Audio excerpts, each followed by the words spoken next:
Yo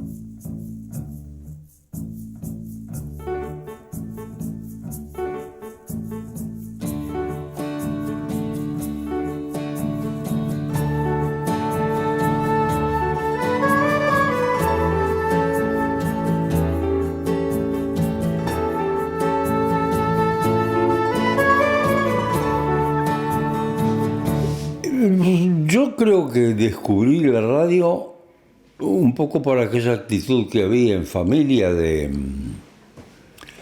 cenar con la gente que trabajaba en la radio.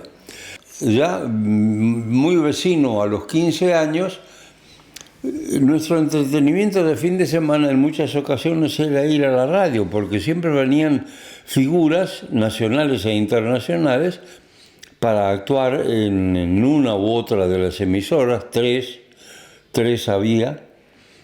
La radio era el medio, no por sistema, sino el medio, el punto central sobre el cual giraba la vida del entretenimiento en casa sin salir de ella. Hablo de 1951, el año de mi inserción en la radio. Había grandes figuras, y cuando digo grandes figuras son figuras notables de aquellas que, aun si se las borrara del libro de la historia de la radio, seguirían viviendo en la cantidad de personas que, aun cuando no las hubieran escuchado, siguen vivas a partir del relato de los mayores que tenían la cena tendida, los invitados cenando y sin molestar. El mundo venía de otra forma y de otro contenido, porque la radio estaba puesta, pero como uno más de los invitados. Y bueno, yo empecé un poco por tirar cara o cruz y salir lo que elegí. Una circunstancia de azar. En el año 1951 había un concurso de radio, es decir, de personas que trabajaran en radiofonía, en LU2, la vieja LU2 de la calle Donado 29, y ahí, ya teníamos nuestros, no digo ídolos, pero sí figuras trascendentes, gente de... En la locución recuerdo a Eduardo Lerchundi, que pasó a Buenos Aires con el nombre de Julio César Lamas, que era el nombre que él usaba como sinónimo en la radio acá en Bahía Blanca. Había un personaje muy particular, Antonio Jorge Rubinich, que hacía la lectura del diario todas las mañanas. Pero después los operadores siempre tuvieron un protagonismo porque se les reconoció. El negro Yangreco en el EU2 era le faltaba el caballo para hacer estatua nomás. Pero era un señor operador y con recursos muy elementales. Para que ustedes tengan una evidencia de cómo se trabajaba con artesanía, los radioteatros ejercían siempre la funcionalidad del dramatismo o la acción que correspondiese con música adecuada, con música de fondo. En el tiempo que los discos del 78 se marcaban, el operador que tenía que trabajar con la compañía de radioteatro lo marcaba con un lápiz de color rojo, que es el color más blando para no estropear el surco. Entonces la parte del disco que se iba a utilizar como aditamento de una escena amorosa o de una escena violenta, lo que fuera, música incidental, vamos, marcaba con el trazo rojo dónde tenía que ir el pick-up para que el ambiente tuviera otro dinamismo. Se eligió un par de locutores, y digo par en buena medida, porque era un muchacho y una chica, no recuerdo sus nombres. Y se eligieron un par de personas para ingresar al elenco de Javier Rizzo, que en ese momento en el EU2 era la gran figura artística, ¿no? Y de los dos, uno fui yo. La otra chica fue María Dames, que también integró el elenco de Javier Rizzo, y quien les habla.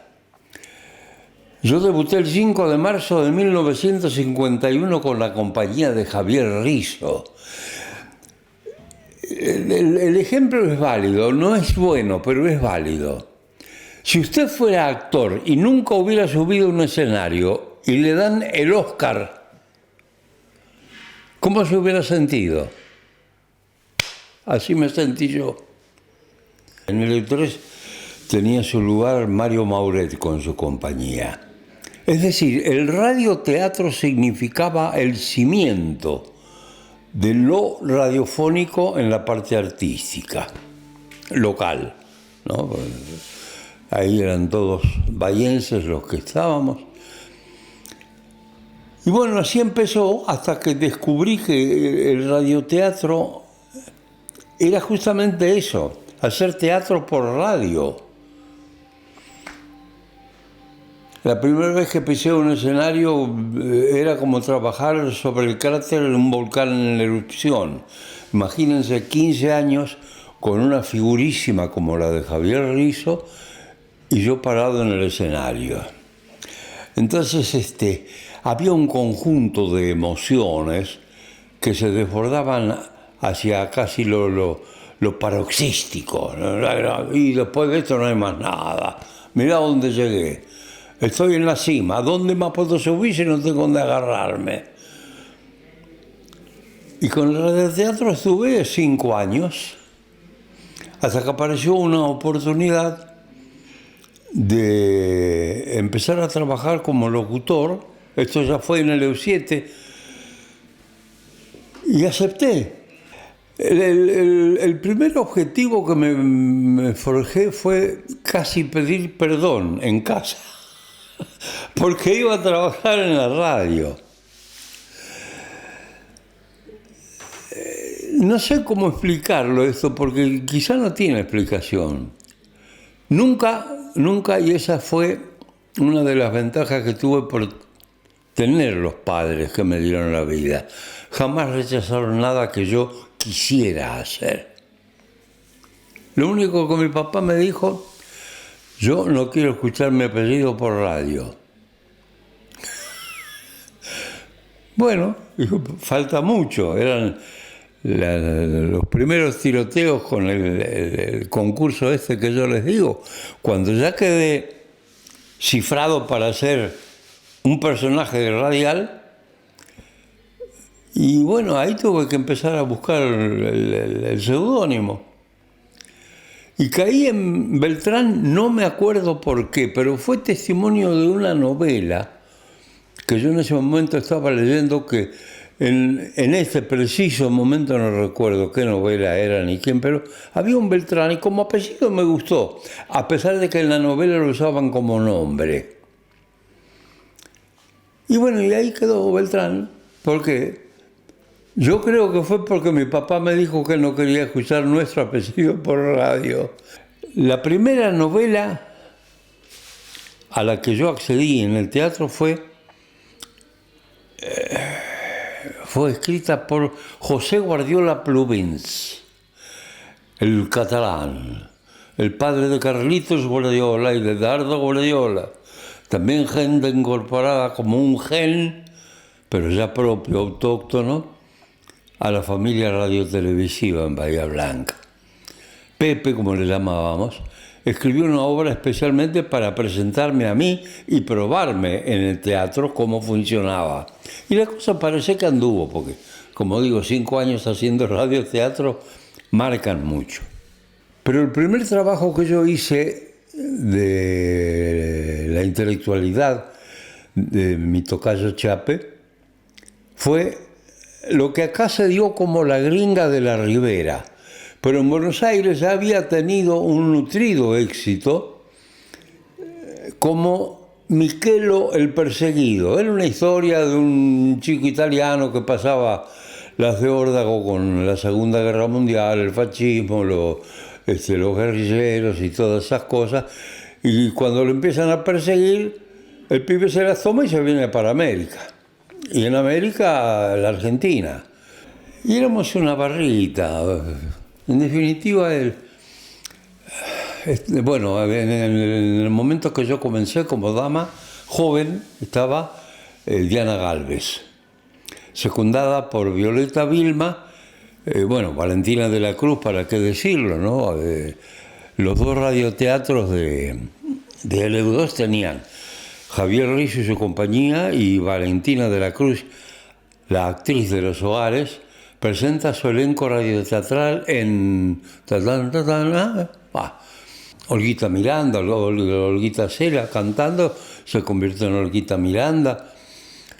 Estuvo algún tiempo con Javier, también fue figura con Mario Mauret. Bueno, Juan Gianetti, que actuaba con el nombre de Roberto Laferre. Y parece que lo de Javier era contaminante. Claro,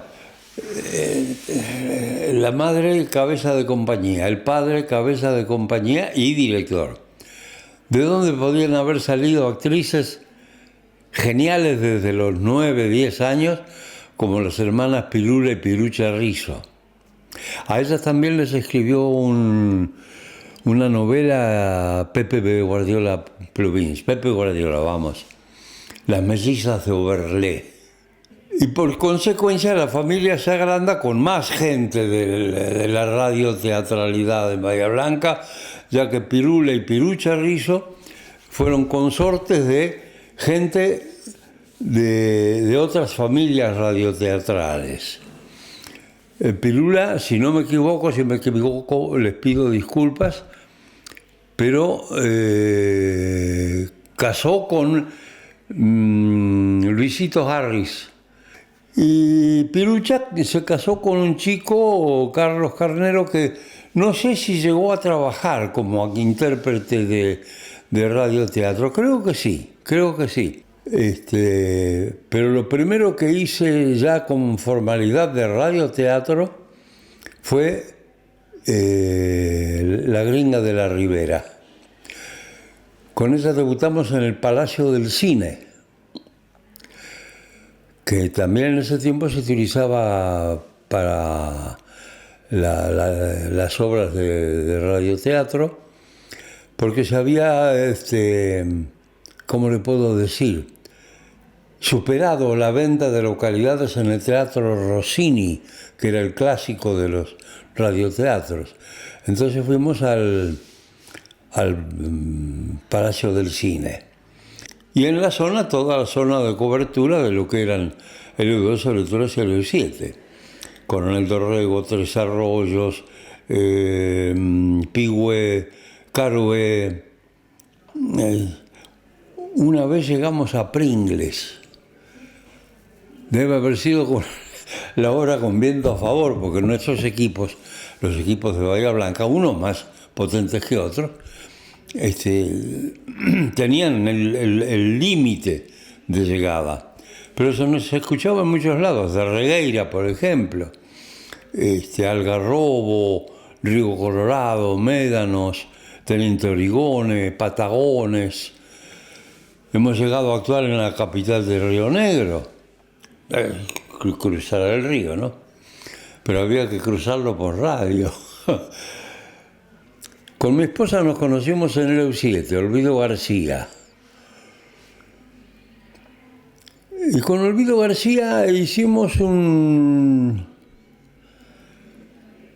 especie de radioteatro más, no para los demás, sino para nosotros. Pero a sabiendas de que no teníamos libreto, así que lo que quisiera que hiciéramos bien, había que hacerlo juntos. Tuve una familia común y corriente, es decir, común y corriente para el sentido que se le da a la familia. Ser los más que se puedan, ser felices, tener hijos y tener hijos felices. Para mí el símbolo de lo radial es la corrección, la nobleza y la amistad. Cosas incontrovertibles. Para mí la radio. Para usted, gracias por la atención.